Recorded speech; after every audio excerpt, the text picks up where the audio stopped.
And at the time, I didn't know. I'm like, God, I don't know how to share my faith.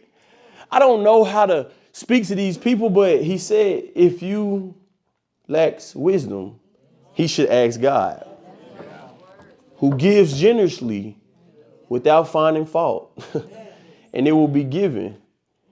But when he asks, he must believe and not doubt. So when I was in Tampa, I had to say, God, strengthen my faith. You called me this far. God, I need more wisdom. I need to be able to have the confidence to share. I need to have the belief to share. I need to have the knowledge to know who you are, God. And that's why he sent me to Tampa. And I'll never forget when I came back home, I was finishing college as a regular student. And God, he told me right there, he said, we was sitting down, I said, God, he hit my heart to say, man, you got to be a speaker.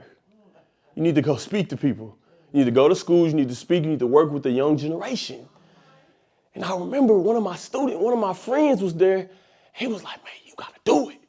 He said, I'm like, man, where you come from? You the voice. I said, the voice?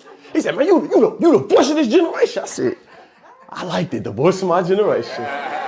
And that is how I started speaking at schools. And that is how God used me. And then I just want to share with you all a financial testimony. I remember I always wanted to take care of my dad because that's why I wanted to go to NFL. He was homeless at the time.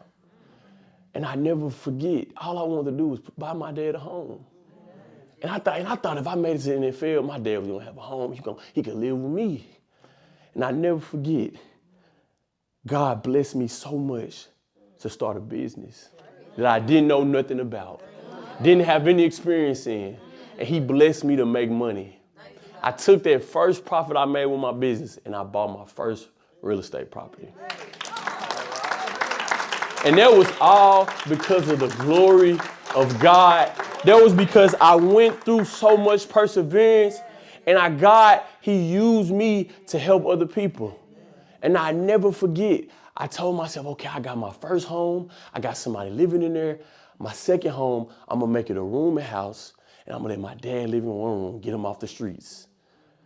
And before I could buy that second home, my dad died. But you know what? God is still faithful. Because God said, son, in that time, I was just hurt that my dad died. But before my dad died, I spent every day with him. Yeah, I was the youngest child.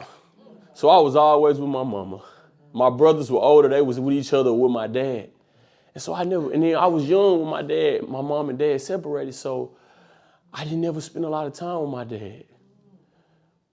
But I think God uses everything for a purpose. But because before he died, I spent almost every day with my dad. And I never forget, my dad put my mama through so much. But I seen the love of God in this woman when he was homeless before he died. She was letting that man stay in my room. She was letting that man stay in her house before he died. And she could have easily said, I don't want nothing to do with that man, but she knew that was my father.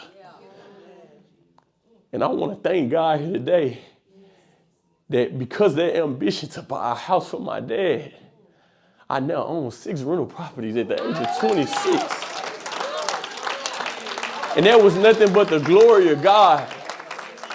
And with my business, I done helped so many youth and so many kids get jobs for the summer, have extra money just to make some money in their pocket. I had one young man that he worked with me the other day. And guess what he told me? He said, man, I'm going through so much with my dad. I said, that's why I'm here with you, because you're going to make it through like I made it through.